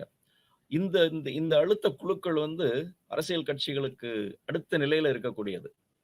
இந்த குழுக்கள் செய்யக்கூடிய அந்த அழுத்தம் வந்து என்னவாகும் அப்படின்னு பார்த்தீங்கன்னு சொன்னா, அரசாங்கத்தையே வந்து புரட்டி போடக்கூடிய ஒரு அளவுக்கு வந்து இந்த அழுத்த குழுக்கள் வந்து செயல்படும். இவங்களுடைய பிரஷர், இவங்களுடைய அழுத்தங்கள் மூலமாக வந்து பல சட்டங்களே உருவாவதற்கு உண்டான சாத்தியக்கூறுகள் இருக்கும். அப்போ அழுத்த குழுக்களும் இங்க வந்து வலுவான ஒரு நிலையில வந்து இருக்குது. எங்கன்னு பார்த்தீங்கன்னா, இந்த டெவலப்டு கண்ட்ரீஸ் அப்படின்னு சொல்றது. அதாவது வளர்ச்சியடைந்த நாடுகள்ல. இன்னைக்கு வந்து அமெரிக்காவை பொறுத்தளவுல வந்து இந்த அழுத்த குழுக்கள் வந்து மிக வலிமையாக இருக்கின்றது அப்படின்னு சொல்லுவாங்க. 3வது வந்து பார்த்தீங்கன்னு சொன்னா, சுதந்திரமான, நியாயமான தேர்தல். ஃப்ரீ அண்ட் ஃபேர் எலக்ஷன் அப்படின்னு சொல்லுவாங்க ஆங்கிலத்துல. அப்போ அந்த சுதந்திரமான, நியாயமான தேர்தல் அப்படிங்கிறத வந்து ஒரு முக்கியமான ஒரு விஷயம். அடுத்த ஒரு முக்கியமான விஷயம் தான் என்ன சொல்றான்னு பார்த்தீங்கன்னா, அ எதிர்க்கட்சிகளுக்கு சுதந்திரம் அளித்தல். பாராளுமன்றத்துல விவாதங்கள் நடக்குதுன்னு பார்த்தீங்கன்னு சொன்னா, எதிர்க்கட்சிக்கு முக்கியத்துவம் கொடுப்பது. அப்ப எதிர்க்கட்சியினுடைய தலைவருக்கே வந்து பார்த்தீங்கன்னு சொன்னா, ஒரு கேபினெட் அந்தஸ்து உண்டான அதிகாரம் வந்து அவருக்கு வழங்கப்படுகிறது. சலுகைகள் வந்து வழங்கப்படுகிறது. அப்ப இது எங்க நம்ம வந்து பார்க்கிறோம் அப்படின்னு பார்த்தீங்கன்னா, ஒரு ஜனநாயக நாட்டுல, ஒரு வளர்ச்சியடைந்த ஜனநாயக நாட்டுல, இந்த மாதிரி முறைகள வந்து நம்ம வந்து அத பார்க்கலாம் அப்படிங்கிறது. இப்ப இந்த இதுவுமே கூட ஜனநாயக ஆட்சி முறையிலயுமே கூட 2 விதமா வந்து சொல்றாங்க. வளர்ச்சியடைந்த ஜனநாயக நாட்டிலேயே 2 விதமான ஜனநாயக ஆட்சி முறைய பார்க்கலாம் அப்படின்னு சொல்றாங்க. ஒண்ணு வந்து என்னன்னு பார்த்தீங்கன்னா, மெஜாரிட்டி டெமோக்ராட்டிக் ரெஜிம் அப்படின்னு சொல்லி, அதாவது பெரும்பான்மையான ஜனநாயக ஆட்சி முறை அப்படின்னு சொல்றாங்க. இது எங்க அப்படின்னு பார்த்தீங்கன்னா, இங்கிலாந்த பொறுத்தளவுல, இங்கிலாந்துல வெஸ்ட்மினிஸ்டர் மாடல்னு சொல்லுவாங்க. வெஸ்ட்மினிஸ்டர் மாதிரி அப்படின்னு சொல்லுவாங்க. இந்த இந்த இத பொறுத்தளவுல வந்து பார்த்தீங்கன்னா, அதிகமா இந்த இந்த இந்த மாதிரிய வந்து பின்பற்றக்கூடிய இந்த நாடுகள் ஜனநாயகம் தான். இதை பின்பற்றக்கூடிய நாடுகள்ல ஒற்றை கட்சியும் பார்க்கலாம். ஒற்றை ஆட்சி முறைய வந்து பார்க்கலாம். அ குவாசி ஃபெடரல்ன்னு சொல்லுவாங்க. அரைகுறை கூட்டாட்சி அப்படின்னு சொல்லுவாங்க. அதே மாதிரி வந்து பார்த்தீங்கன்னா, அ சட்டத்துறையினுடைய இறைமை அப்படின்னு சொல்லுவாங்க. சுப்ரீமேசி ஆஃப் லெஜிஸ்லேச்சர் அல்லது லெஜிஸ்லேட்டிவ் சுப்ரீமேசி அப்படின்னு சொல்லுவாங்க. சட்டத்துறைக்கு முழுமையான இறைமை இருக்கக்கூடிய ஒரு அமைப்பு முறை கொண்டது அப்படிங்கிறது. இது இங்கிலாந்தினுடைய ஆட்சி முறையை வந்து நம்ம வந்து பார்க்கலாம். அதை சார்ந்து நியூசிலாந்து அப்படிங்கிற நாட்டுல இருக்குது. கனடாவுல இருக்குது. ஆஸ்திரேலியா நாடு இதெல்லாம் பின்பற்றுது. அதே மாதிரி இன்னொரு பக்கத்துல வந்து பார்த்தீங்கன்னா, பாப்புலிஸ்ட் டெமோக்ராட்டிக் ரெஜிம் அப்படின்னு ஒண்ணு சொல்றாங்க. இந்த பாப்புலிஸ்ட் டெமோக்ராட்டிக் ரெஜிம் அப்படின்னு சொல்லும்போது, இந்த பாப்புலிஸ்ட் டெமோக்ராட்டிக் ரெஜிம்ல என்ன சொல்றாங்க அப்படின்னு பார்த்தீங்கன்னு சொன்னா, இது முழுக்க முழுக்க வந்து மக்கள் வந்து அதிகமா முழுமையாகவே மக்களினுடைய ஆதிக்கம் கொண்டது. வெஸ்ட்மினிஸ்டர் மாடல்ல நீங்க வந்து பார்த்தீங்கன்னா, ஒரு எலைட் பீப்பிள்னு சொல்லக்கூடிய முதுகுழாம். அங்க பிரபுக்கள் சபையே ஒண்ணு உண்டு. அந்த பிரபுக்கள் சபை வந்து பாரம்பரியமாக இருக்கக்கூடிய அந்த நபர்கள நம்ம வந்து பார்க்கலாம். ஆனால், இந்த பாப்புலிஸ்ட் டெமோக்ராட்டிக் ரெஜிம் அப்படின்னு சொல்லக்கூடிய முழுமையாகவே மக்களால் அமையப்பெற்ற அந்த ஜனநாயக முறையில வந்து பார்த்தீங்கன்னு சொன்னா, அனைத்து மக்களுமே, அனைவருமே பிரதிநிதிகளாகத்தான் வருகிறார்களே ஒழிய, ஒரு பாரம்பரியம் சார்ந்த ஒரு பிரதிநிதி அப்படிங்கிறத நம்ம வந்து பார்க்க முடியாது. இதுக்கு இன்னொரு பேரும் என்ன சொல்லுவாங்கன்னா, யுஎஸ் மாடல்னு சொல்லுவாங்க. யுஎஸ் மாடல் அப்படிங்கிறது வந்து அமெரிக்க மாதிரி அப்படின்னு சொல்லுவாங்க. இந்த நாட்டுல வந்து அந்த செப்பரேஷன் ஆஃப் பவர்ன்னு சொல்லக்கூடிய அதிகார பிரிவினைய பார்க்கலாம். இருக்கட்சி முறைய பார்க்கலாம். அதே மாதிரி வந்து கூட்டாட்சி முறை நம்ம வந்து பார்க்கலாம்.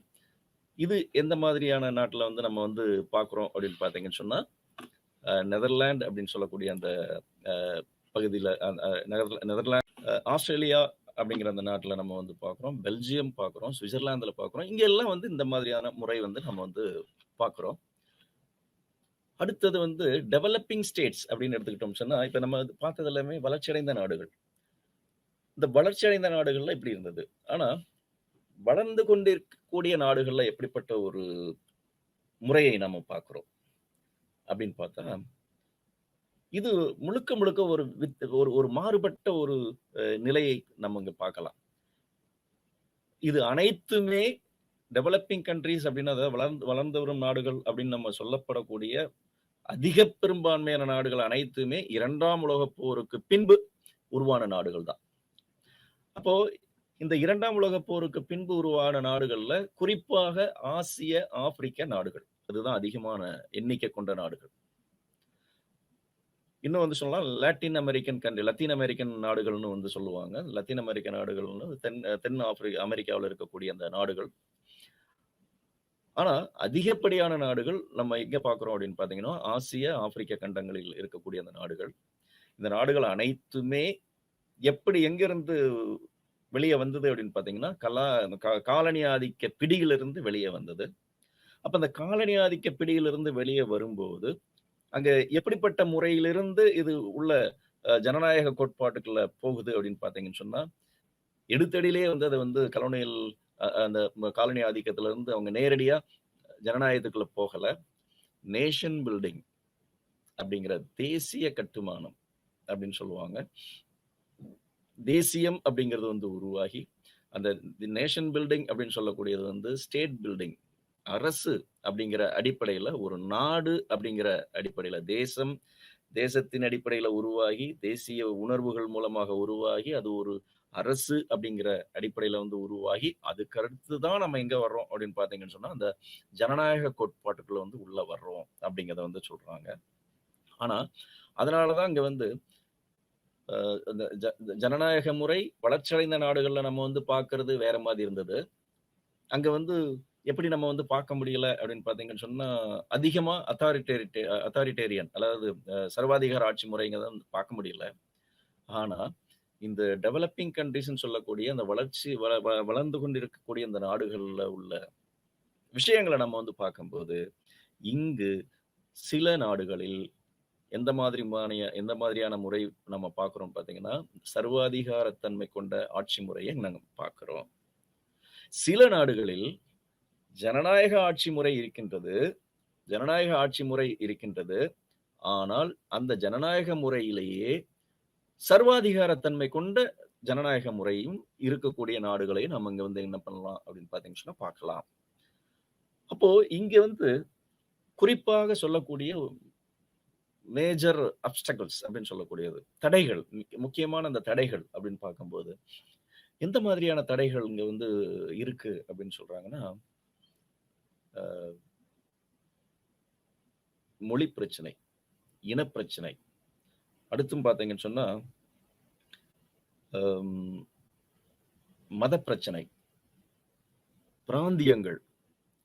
இன்னும் வந்து சொல்ல போனோம்னு சொன்னா, ட்ரைப்ஸ் அப்படின்னு சொல்லக்கூடிய நம்ம வந்து இன்னைக்கு வந்து பழங்குடியினர். அப்போ பழங்குடியினரை சொல்லலாம். அந்த ட்ரைபல் ஏரியா பழங்குடியினருடைய வசிக்கக்கூடிய அந்த பகுதிகளை சொல்லலாம். மதம் சார்ந்ததா சொல்லலாம், மொழி சார்ந்ததா சொல்லலாம், இனம் சார்ந்ததா சொல்லலாம். இந்த மாதிரியான அதிகப்படியான அம்சங்கள் ஆசிய, ஆப்பிரிக்க நாடுகளில் இருப்பதால், அங்க வந்து என்ன நம்ம வந்து பண்ண முடியல அப்படின்னு பார்த்தீங்கன்னு சொன்னா, வளர்ச்சியடைந்த நாடுகள்ல வந்து எவ்வளவு சீக்கிரத்துல அங்க வந்து டெவலப் ஆகி அதாவது வளர்ச்சியடைந்து போய்க்கிட்டு இருக்காங்களோ, அந்த ஒரு வளர்ச்சி முறையை வந்து இங்க வந்து போக முடியல. காரணம், உதாரணத்திற்கு இந்தியாவை நம்ம எடுத்துக்கிட்டோம் அப்படின்னு பார்த்தீங்கன்னா, பல மொழிகள், பல இனங்கள், பல பிராந்தியங்கள், பல மதங்கள், பல ட்ரைபல்ஸ் அதாவது பழங்குடியினர் அதிகம் பேர் இருக்கிறாங்க. ஒவ்வொரு பழங்குடியினருக்கும் ஒவ்வொரு தனிப்பட்ட சிறப்பம்சங்கள் இருக்கு. இந்த மாதிரி இருக்கும்போது அவங்க அத்தனை பேரையும் நம்ம வந்து திருப்திப்படுத்துவது என்பதுங்கிறது வந்து ஒரு மிகப்பெரிய ஒரு சவாலாக வந்து இருக்குது. அப்ப இப்படிப்பட்ட அந்த சவால்கள் நிறைந்த ஒரு விஷயத்தை தான் நம்ம வந்து இந்த வளர்ச்சி டெவலப்பிங் கண்ட்ரீஸ் அப்படின்னு சொல்லக்கூடிய வளர்ந்து வரும் நாடுகள்ல நம்ம வந்து பார்த்துக்கிட்டு இருக்கிறோம் அப்படிங்கிறத வந்து சொல்லலாம். அடுத்த ஒரு முக்கியமான ஒரு விஷயம் என்ன அப்படின்னு பார்த்தீங்கன்னு சொன்னா, கிழக்கு மற்றும் தென்கிழக்கு ஆசிய நாடுகள். இந்த கிழக்கு மற்றும் தென்கிழக்கு ஆசிய நாடுகள்ல அது ஒரு வித்தியாசமான ஒரு முறையை பார்க்கலாம். அவங்க என்ன பண்றாங்கன்னு பார்த்தீங்கன்னு சொன்னா, அரசியல் நோக்குகள், அரசியல் குறிக்கோள்களை காட்டிலும் பொருளாதார குறிக்கோள்களில் அவங்க வந்து அதிகமா போறாங்க அப்படின்னு சொல்றாங்க. பொருளாதார வளர்ச்சிக்காக அங்க வந்து என்ன பண்றாங்கன்னு பார்த்தீங்கன்னா, அங்க பொருளாதாரத்திற்கு அதிகமான முக்கியத்துவம் கொடுக்கக்கூடிய ஒரு ஆட்சி முறையா இருக்கு. அரசியலுக்கு வந்து அவங்க அதிகமா வந்து கொடுக்கல. அதுக்கு இன்னொரு காரணம் என்ன சொல்றாங்கன்னு பார்த்தீங்கன்னா, கிழக்கு மற்றும் தென்கிழக்கு ஆசிய நாடுகள்ல ஒரு முக்கியமான ஒரு கோட்பாட வந்து அவங்க பின்பற்றுறாங்கன்னு சொல்றாங்க. அந்த கோட்பாடு என்ன சொல்றாங்கன்னு பார்த்தீங்கன்னா, கன்ஃப்யூஷியன் வேல்யூஸ் அப்படின்னு சொல்றாங்க. கன்ஃப்யூசியஸினுடைய அந்த கோட்பாடுகளை, அவருடைய அந்த நெறிகளை பின்பற்றக்கூடிய அந்த நாடுகளாக இருக்கு. அந்த அந்த அந்த நாடுகளினுடைய அந்த அந்த கோட்பாடுகள், அந்த நெறிகள் அப்படிங்கிறது வந்து 3 விஷயத்த சொல்றாங்க. என்ன மாதிரியான விஷயங்கள வந்து அவங்க வந்து ஃபாலோ பண்றாங்க, அத பின்பற்றுறாங்க அப்படின்னு எடுத்துக்கிட்டீங்கன்னு சொன்னா, 1 விசுவாசம், அடுத்தது வந்து ஒழுக்கம், அடுத்து கடமை. இந்த 3யும் வந்து அவங்க வந்து எப்பயுமே வந்து ஃபாலோ பண்றாங்க, பின்பற்றுறாங்க. நீங்க எடுத்துக்கிட்டீங்கன்னா, அங்க போட்டியற்ற ஆட்சி முறை இருக்கு. அரசியல் கட்சி முறை. அந்த போட்டியற்ற ஒரு கட்சி ஏன்னா, அங்க வந்து நம்ம வந்து சிங்கிள் பார்ட்டி சிஸ்டம்னு சொல்லுவாங்க. அதாவது ஒற்றை ஆட்சி முறை. ஒற்றை கட்சி முறை. Single party system. ஒற்றை கட்சி முறை. ஒரு கட்சி முறை. அப்போ ஒரு கட்சி அங்க இருக்கும் பொழுது அங்க வந்து போட்டியே இல்ல. நம்ம மற்ற ஜனநாயக நாடுகள்ல வந்து பார்க்கும்போது பல கட்சி முறைகள் இருக்கு. அங்க வந்து போட்டிகள் பயங்கரமாக இருக்கும். ஆனால் இங்க போட்டியற்ற ஒரு நிலையிலும் சீனாவில் இருக்கக்கூடிய ஒரு மிக முக்கியமான ஒரு சிறப்பம்சம் அரசியலமைப்பு முறையாக இருந்தாலும் சரி, ஆட்சி முறையாக இருந்தாலும் சரி, அங்க என்ன சொல்றாங்கன்னா, மற்ற நாடுகளை காட்டிலும் அதிகப்படியாக மக்கள் கலந்து கொள்ளக்கூடிய ஒரு ஆட்சி முறை அப்படின்னு சொல்றாங்க. அப்படின்னா அங்க வந்து வாக்குகள் வாக்களிக்கிறாங்கன்னு சொன்னா அனைவரும் வாக்களிக்கக்கூடிய ஒரு ஒரு நிலையில் வந்து அங்க இருக்கிறாங்க. அனைவரும் பங்கு பெறுகிறார்கள். அதான் பொலிட்டிக்கல் பார்ட்டிசிபேஷன் அப்படின்னு சொல்லுவாங்க. அரசியலில் பங்கெடுத்தல், அரசியல் பங்களிப்பு. அந்த அரசியலில் வந்து அவங்க வந்து ஒரு கட்சி முறையாக இருந்தாலும் கூட அங்கு அனைவரும் வந்து என்ன பண்றாங்கன்னு பாத்தீங்கன்னு சொன்னா அதுல வந்து பங்கெடுக்கிறாங்க அப்படின்னு சொல்லலாம். திரும்ப நாம வந்து மத்திய மத்திய ஆசியா அப்படின்னு நம்ம வந்து எடுத்து அங்க இருக்கக்கூடிய அந்த நாடுகள் எடுத்தோம் பார்த்தீங்கன்னு சொன்னா இஸ்லாமிக் கண்ட்ரிஸ், அதாவது இஸ்லாமிய நாடுகள். இந்த இஸ்லாமிய நாடுகள்லயும் வந்து பாத்தீங்கன்னா மன்னராட்சியும் பார்க்கலாம், மக்களாட்சியும் இருக்கு. ஆனால் இங்க இருக்கக்கூடிய இந்த ஆட்சிகள்ல மிக பலம் பொருந்திய ஒரு ஆட்சி முறை எதை பின்பற்றி இருக்கின்றது அப்படின்னு பாத்தீங்கன்னு சொன்னா மத கோட்பாடுகள். மத கோட்பாட்டிற்கு அதிக முக்கியத்துவம் கொடுக்கக்கூடிய ஒரு ஆட்சி முறையை நம்ம வந்து பார்க்கிறோம். அதனால மத கோட்பாடுகளை நம்ம வந்து பார்க்கும் பொழுது சில நாடுகளில் மனித உரிமைகள் அப்படின்னு சொல்லக்கூடிய சில உரிமைகள் என்ன பண்ணப்படுது அப்படின்னு பாத்தீங்கன்னு சொன்னா மறுக்கப்படுகின்றது. அப்போ இதை ஜனநாயகத்திலையும் நம்ம வந்து சேர்க்க முடியாது. ஆனால் மக்கள் அனைவருக்கும் எல்லாம் கிடைக்குது. ஆனா ஒரு சில விஷயங்களில் அவர்கள் அந்த சர்வாதிகாரத்தன்மை கொண்ட கோட்பாடுகளை அவர்கள் பின்பற்றுகிறார்கள் அப்படிங்கிறத வந்து நம்ம வந்து சொல்லலாம். இப்போ அடுத்த இறுதி ஞான அந்த இடத்துக்கு நம்ம வந்து வர்றோம். அங்க இதுல என்ன பார்க்கிறோம் அப்படின்னு பாத்தீங்கன்னு சொன்னா அத்தாரிட்டேரியன் ரெஜிம், அதாவது சர்வாதிகார ஆட்சி முறை அப்படிங்கிறத தனியா நம்ம வந்து எடுத்து பார்த்தோம் அப்படின்னு பாத்தீங்கன்னு சொன்னா எல்லா ஆட்சிக்குமே ஒரு நோக்கம் இருக்கும், அதை சென்று அடையக்கூடிய ஒரு பாதை இருக்கும். அந்த பாதையை பொறுத்து தான் நாம வந்து இது நல்ல ஆட்சியா அல்லது வந்து சர்வாதிகார ஆட்சியா அல்லது ஜனநாயகமா அல்லது சர்வாதிகாரமா அப்படிங்கிறத நம்ம வந்து பார்ப்போம். அப்போ அங்க நம்ம எப்படி பார்க்கிறோம் அப்படின்னு பாத்தீங்கன்னு சொன்னா இந்த சென்றடையக்கூடிய அந்த வழிமுறையை வைத்து தான் நம்ம என்ன பார்க்கிறோம் அப்படின்னு பாத்தீங்கன்னு சொன்னா இங்க இது சர்வாதிகாரமா அல்லது ஜனநாயகமா அப்படிங்கிறத பார்க்கிறோம். பொதுவா என்ன சொல்றாங்கன்னா சர்வாதிகார ஆட்சி முறையில அங்க வந்து எதிர்ப்பு என்பதே இருக்க முடியாது. அங்க வந்து அரசியல் சுதந்திரம் என்பது இருக்காது. அங்க வந்து சில எந்த மாதிரியான காரணங்களால் இந்த சர்வாதிகார ஆட்சி முறை வரலாம் அப்படின்னு சொல்றாங்கன்னா அரிஸ்டாட்டில் சொல்றது மாதிரியே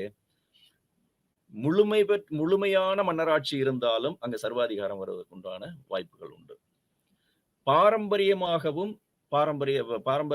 சர்வாதிகாரம் வருவதற்கு உண்டான வாய்ப்புகள் உண்டு. ஒரு கட்சி முறையின் மூலமாகவும் சர்வாதிகாரம் என்பது வரதுக்குண்டான சூழ்நிலை இருக்கின்றது. இன்னும் சொல்ல போனா இராணுவ ஆட்சி முறை மூலமாகவும் அந்த சர்வாதிகார ஆட்சி என்பது உருவாகும் அப்படிங்கிறது. அதனுடைய சிறப்பம்சங்கள், அதாவது சர்வாதிகாரம்னு சொல்லும் போது அதனுடைய தன்மையா நம்ம வந்து என்ன சொல்றோம் அப்படின்னு பாத்தீங்கன்னு சொன்னா இப்படிப்பட்ட சர்வாதிகார ஆட்சியில் நாட்டினுடைய படை மக்களுடைய உரிமையை குறைப்பதற்காகவே பயன்படுத்தப்படுகிறது. மக்கள் உரிமையை பயன்படுத்த முடியவில்லை, அரசு படையை பயன்படுத்துகிறது அப்படிங்கிறத சொல்லலாம். அப்போ அந்த ஃபோர்ஸ் அப்படிங்கிறது, அந்த படை அப்படிங்கிறத வந்து எதற்கெடுத்தாலும் இந்த அரசாங்கம் வந்து பயன்படுத்துது மக்களை அடக்குவதற்காக. அதே மாதிரி வந்து பாத்தீங்கன்னு சொன்னா இந்த ஆட்சியாளர்களே அவர்களுடைய அதிகாரத்தை வந்து எடுத்துக்கிறாங்க. இன்னும் பாத்தீங்கன்னு சொன்னா அதாவது அரசியல் நகர்வு அப்படின்னு சொல்லக்கூடியது, இந்த பொலிட்டிக்கல் மொபிலைசேஷன் அப்படின்னு சொல்லுவாங்க. அந்த அரசியல் நகர்வு அப்படிங்கிறது வந்து பாத்தீங்கன்னா மிக மிக தாமதமான, மிக மெதுவான அரசியல் நகர்வு தான் நம்ம வந்து பார்க்க முடியும் அப்படிங்கிறது. கடைசியா என்ன சொல்றாங்க அப்படின்னு பாத்தீங்கன்னா அரசியல் கட்சிகள் மற்றும் தன்னார்வ குழுக்கள் அல்லது அழுத்த குழுக்கள் அப்படிங்கிறவங்களுடைய உரிமைகள் வந்து முழுமையாக என்ன பண்ணப்பட்டிருக்கு அப்படின்னு பாத்தீங்கன்னு சொன்னா பாதிக்கப்பட்டிருக்கும். குறிப்பா சொல்லணும் அப்படின்னு பாத்தீங்கன்னு சொன்னா ஜனநாயக நிறுவனங்கள் என்பது முடக்கப்படும். சர்வாதிகார ஆட்சி என்று எடுத்துக்கொண்டாலே அந்த சர்வாதிகார ஆட்சியில் ஜனநாயக நிறுவனங்கள் என்று கூறப்படக்கூடிய அந்த முழுமையாக சுதந்திரமாக செயல்படக்கூடிய அந்த நிறுவனங்கள் முழுமையாக முடக்கப்படும் என்பது வந்து ரொம்ப ரொம்ப தெளிவா நம்ம வந்து தெரிஞ்சுக்கலாம். ஆராய்ச்சியாளர்கள பொறுத்தளவுல அவங்க என்ன சொல்றாங்க அப்படின்னு பார்த்தீங்கன்னா, அந்த மிலிட்டரி ரெஜிம் அப்படின்னு சொல்லக்கூடிய ராணுவ ஆட்சி முறை அப்படின்னு சொல்லும்போது, ஏறத்தாழ அதிகமான நாடுகள், ஆசியா, ஆப்பிரிக்கா நாடுகள்ல இருக்கக்கூடிய பல நாடுகள்ல மக்கள் தொகை 10,00,000க்கும் கீழ் இருக்கக்கூடிய நாடுகள்ல இன்றளவிலும் அங்க எப்படிப்பட்ட ஒரு ஆட்சி முறை இருக்கு அப்படிங்கிறத சொல்றாங்க அப்படின்னு பார்த்தீங்கன்னு சொன்னா, சர்வாதிகார ஆட்சி முறை, மிலிட்டரி ரெஜிம் அப்படிங்கிறது. அந்த சர்வாதிகார ஆட்சி முறை இருக்கு அப்படிங்கிறத வந்து சொல்றாங்க. நெக்ஸ்ட் வந்து பார்த்தீங்கன்னு சொன்னா, இந்த சர்வாதிகார ஆட்சி முறை அப்படிங்கிறது வந்து இருக்கிற அதே நேரத்துல மிலிட்டரி ஜன்டா அப்படின்னு சொல்லுவாங்க. இது வந்து ராணுவ ஆட்சி தான். இந்த ராணுவ ஆட்சியில வந்து எப்பவாவது என்ன பண்ணுவாங்கன்னு பார்த்தீங்கன்னு சொன்னா, ஆட்சியில இருக்கவங்கள வந்து அ அவங்கள ராஜினாமா பண்ண வச்சுட்டு, இந்த ராணுவ தளபதிகள் என்ன பண்ணிருவாங்கன்னு பார்த்தீங்கன்னா, அந்த ஆட்சிய பிடிச்சுருவாங்க. தரைப்படை, கடல்படை, விமானப்படை இந்த 3 படைகளும் சேர்ந்து 3 படை தளபதிகளும் சேர்ந்து ஒரு ஒரு ஒரு அமைப்பா இருந்து அவங்க என்ன பண்ணிருவாங்க, அதான் மிலிட்டரி ஜண்டான்னு சொல்றது. இவங்க 3 பேரும் சேர்ந்து என்ன பண்ணுவாங்கன்னு பார்த்தீங்கன்னு சொன்னா, அந்த ஆட்சிய நடத்துவாங்க. இவங்களுக்கு கீழ தான் வந்து எல்லா சிவில் பியூரோகிராட்ஸ் அப்படின்னு சொல்லக்கூடிய அ அதிகாரிகள். மக்களுக்காக சேவை செய்யக்கூடிய அந்த அதிகாரிகள் முழுக்க முழுக்க இவர்களுடைய கட்டுப்பாட்டுக்கு வந்துருவாங்க. அப்போ சட்ட ரீதியிலான ஆட்சி சட்ட ரீதியிலான ஆட்சி வராத பொழுது, இது என்ன ஆகுது அப்படின்னு பார்த்தீங்கன்னு சொன்னா, இந்த ராணுவ ஆட்சி வந்து வந்துரும். இன்னைக்கு நம்ம வந்து அதிகமான நேரங்களில் இதுக்கு சிறந்த உதாரணம் நமக்கு அருகில் இருக்கக்கூடிய நம்மளுடைய அண்டை நாடான பாகிஸ்தான பார்க்கலாம். மியான்மர் இன்னைக்கு பர்மா ப ப மியான்மர்ன்னு சொல்லக்கூடிய மியான்மர்ல நம்ம வந்து பார்க்கலாம். ஆப்பிரிக்க நாடுகள்ல வந்து நைஜீரியாவ நம்ம வந்து பார்க்கலாம். பல நாடுகளுக்கு வந்து உதாரணம் நம்ம வந்து சொல்லலாம். அப்போ இந்த நாடுகள்ல நம்ம வந்து பார்க்கும்போது இது எல்லாமே வந்து அந்த ராணுவ ஆட்சி முறை எப்படி இருக்கு? அப்ப அங்க வந்து நம்ம குறிப்பா தெரிஞ்சுக்கக்கூடியது, ஜனநாயகத்தில் சொல்லப்பட்ட அந்த கோட்பாடுகள், சிறப்பம்சங்கள் இங்கு வந்து இல்லை அப்படிங்கிறத தான் வந்து ஒரு முக்கியமா நம்ம வந்து தெரிந்து கொள்ள வேண்டிய ஒரு ஒரு விஷயம்.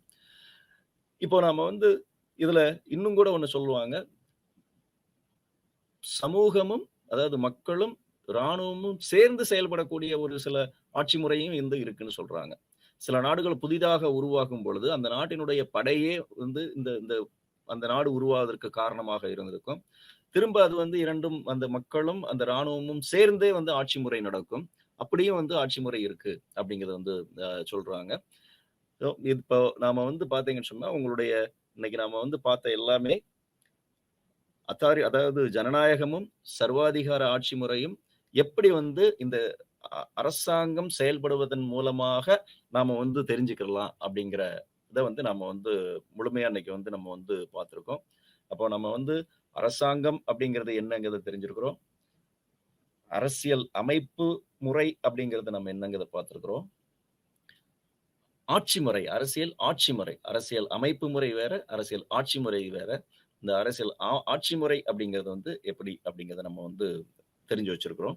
இதன் மூலமா உங்களுக்கு வந்து இன்றைக்கு கம்பேரிட்டிவ் கவர்ன்மென்ட் அண்ட் பாலிடிக்ஸ்ன்னு சொல்லக்கூடிய ஒரு ஒப்பீட்டு அரசாங்கம் மற்றும் அரசியல் அப்படிங்கிறத வந்து எந்த அளவிற்கு வந்து அரசாங்கத்தின் செயல்பாடுகள் மூலமாக ஒரு நாட்டினுடைய அரசாங்கத்திற்கும் அந்த நாட்டினுடைய மக்களுக்கும் இடையில் வந்து அந்த உறவுகள் வந்து இருக்கு அப்படிங்கிறத வச்சு நாம வந்து 2ஆக பிரித்து பார்க்கலாம் அப்படிங்கிறத வந்து தெரிஞ்சுக்கலாம் அப்படிங்கிறத வந்து நம்ம வந்து சொல்லலாம்.